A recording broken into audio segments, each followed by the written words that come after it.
Welcome, listeners, to today's episode where we delve into the latest updates in the furniture industry. We've got an exciting lineup of news and insights for you. First, we'll explore the recent surge in retail sales during May, despite persistent inflation, shedding light on what this means for the industry as a whole. We'll also discuss the Chapter 11 bankruptcy filing by Texas-based Southwest Mattress Sales and what it signifies for their future operations.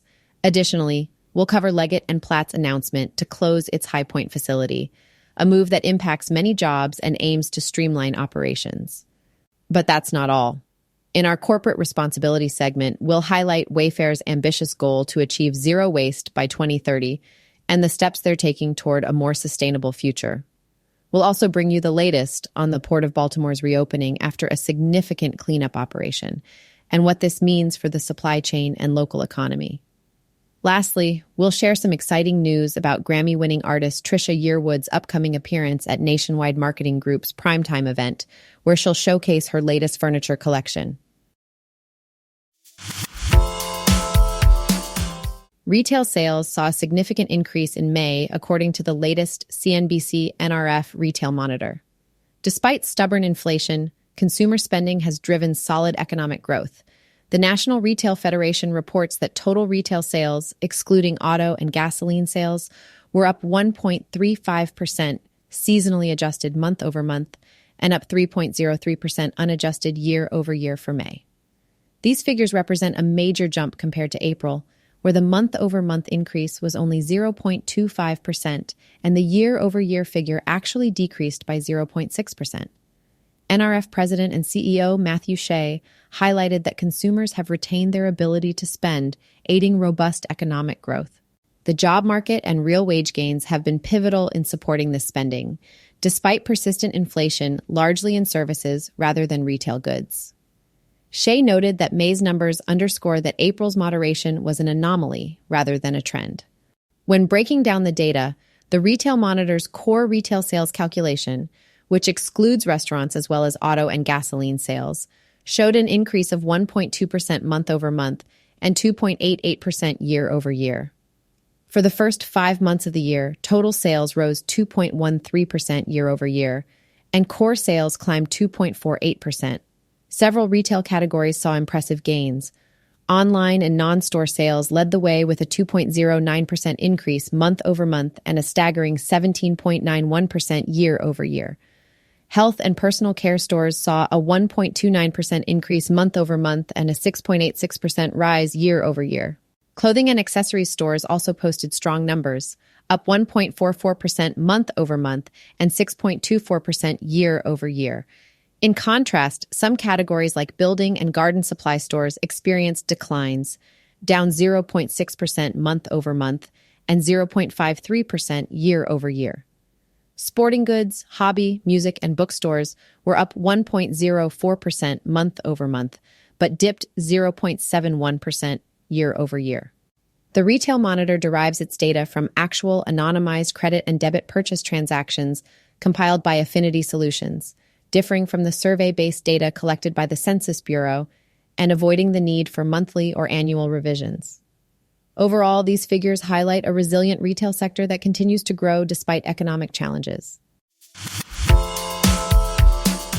Southwest Mattress Sales Incorporated, operating under the brand Factory Mattress, has recently filed for Chapter 11 bankruptcy protection.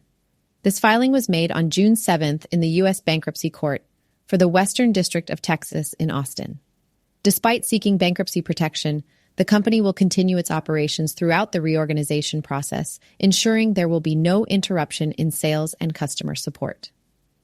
Owner and founder Steve Frey has pointed to prolonged road construction projects as a significant challenge, which has affected access to many of the company's store locations over the years. Frey emphasized that the reorganization is a critical step to gaining economic relief and setting the business back on a stable path. In the bankruptcy filing, Southwest Mattress Sales disclosed estimated assets ranging from $1 million to $10 million and listed liabilities within the same range, owed to an estimated 50 to 99 creditors. Notable among these liabilities are amounts due to major suppliers, including $434,458.70 to Tempur-Pedic, $134,964 to Sealy, and $72,755 to Kingsdown. Factory Mattress operates 21 stores across the Austin and San Antonio markets.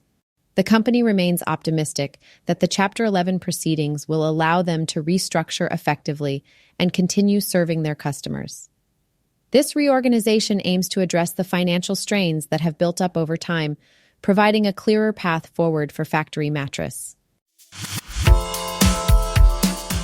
Leggett and Platt has announced the closure of its High Point, North Carolina facility as part of an ongoing restructuring plan primarily aimed at its bedding products business.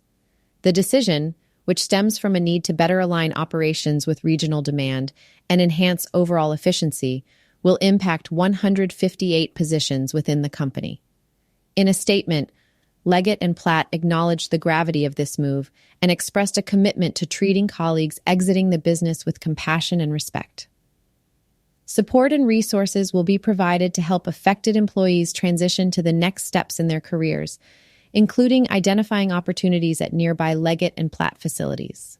The closure process is set to begin with the first employee releases on or around July 25th, with the remaining staff expected to exit by the end of September. Of the 158 positions to be eliminated, 134 are in production and production support roles, 9 are clerical and administrative, and 15 are management positions. This closure is a part of Leggett and Platt's broader strategy to consolidate operations, which includes plans to reduce annual sales by about $100 million. However, the company also anticipates generating between $40 million and $50 million in earnings before interest and taxes annually from these restructuring efforts. Additionally, the sale of facilities involved in the consolidation is expected to bring in between $60 million and $80 million in cash proceeds, with transactions largely expected to complete by the end of 2025. While the impact on the workforce is significant, Leggett and Platt hopes these changes will better position the company for future growth and improved operational efficiency. Wayfair has announced an ambitious commitment to achieving zero waste across its global operations by the year 2030. This zero waste target aims to divert more than 90% of its operational waste from landfills and incineration, reflecting a significant step in their broader corporate responsibility goals. These goals also prioritize supporting communities and driving sustainability efforts across all facets of their operations. In 2023, Wayfair made substantial progress by diverting about 42% of the waste produced globally from landfills. Their third corporate responsibility report, titled Bringing Impact Home, highlights various achievements and sets the stage for future efforts. Kate Gulliver, Wayfair's Chief Financial and Chief Administrative Officer, emphasized the importance of these initiatives, noting that while the report looks back on their accomplishments, the work is ongoing. The company remains dedicated to investing in and advancing these critical areas. Additionally, Wayfair has launched other significant initiatives, such as the establishment of the Wayfair Neighborhood Fund, with a $1 million founding donation to support those experiencing homelessness and to ensure local neighborhoods thrive. The company has also doubled both the number of Black-owned suppliers and the business they generate through its Celebrate Blackmakers program. These efforts are part of a broader strategy to integrate sustainability and social responsibility into Wayfair's core operations, demonstrating a long-term commitment to positive environmental and community impact. The Port of Baltimore has reopened following a complex debris removal operation subsequent to a bridge collapse. This significant development means maritime transit to the port has fully recovered after the devastating incident.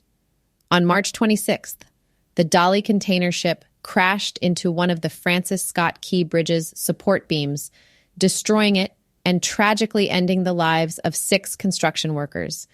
The Fort McHenry water channel was blocked, leading to the complete closure of the port, which negatively impacted Maryland's economy. Now, the water channel has been restored to its original dimensions of 700 feet wide and 50 feet deep, which allows for the resumption of cargo ship transport.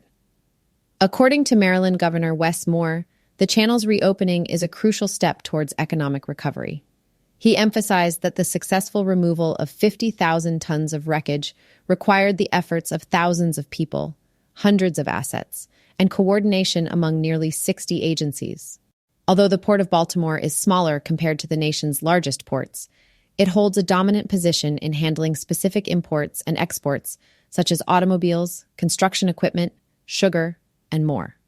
In January, the port moved more than 62,000 container tons of forest product, its largest amount since August of last year. While the channel is clear, the bridge reconstruction has not yet begun. The Maryland Transportation Authority has stated that rebuilding the bridge remains a top priority, with an estimated completion date around 2028, costing between $1.7 billion to $1.9 billion. The reopening of the port is essential for getting more Marylanders back to work and increasing the flow of commerce through the city, thus accelerating the state's economic recovery. Grammy-winning artist and furniture designer Trisha Yearwood will be a special guest at the Nationwide Marketing Group's Primetime event this August. This exciting gathering is set to take place from August 11th to 13th at the Venetian Convention and Expo Center in Las Vegas.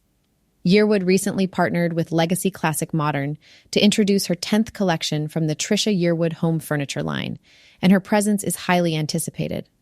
Jeff Rose, Vice President of Furniture, Bedding, and Outdoor for Nationwide, expressed his enthusiasm, stating, "As soon as Legacy and Trisha formed a partnership, we knew we had to invite her to Primetime. Legacy lives up to its name as a long-standing nationwide vendor, and we are proud to not only offer the Trisha Yearwood home collection to our members, but also give them a chance to meet her in person." The event promises exciting opportunities for the expected 3,500 attendees, especially on the final day, Tuesday, August 13th. Attendees will be able to engage with Yearwood during several key moments, from a fireside chat during the Women in Nationwide session to a personal meet and greet at the Legacy booth. Yearwood will be accessible to those interested in her designs and story. Additionally, there will be a VIP retail Mandy G cocktail reception where attendees can further interact with her. Chris Pelcher, president of Legacy Classic Modern, added, "Trisha has been extremely receptive to any initiative that promotes the success of our collaboration. It's refreshing to work with a celebrity who is a true partner and incredibly down to earth." The collection by Trisha Yearwood is especially noteworthy. As a whole home collection, it includes furniture for various rooms and features 4 distinct finish options: cotton, amber, cocoa, and bellflower, with select pieces showcasing signature X and O details inspired by Yearwood's hit 1994 song, An American Girl. Thanks for tuning into this episode. We hope you found the updates in the furniture industry informative and insightful. To stay updated with the latest news and trends, don't forget to subscribe to our podcast. We'll continue to bring you the most relevant stories and expert insights. Until next time, take care and happy furniture shopping.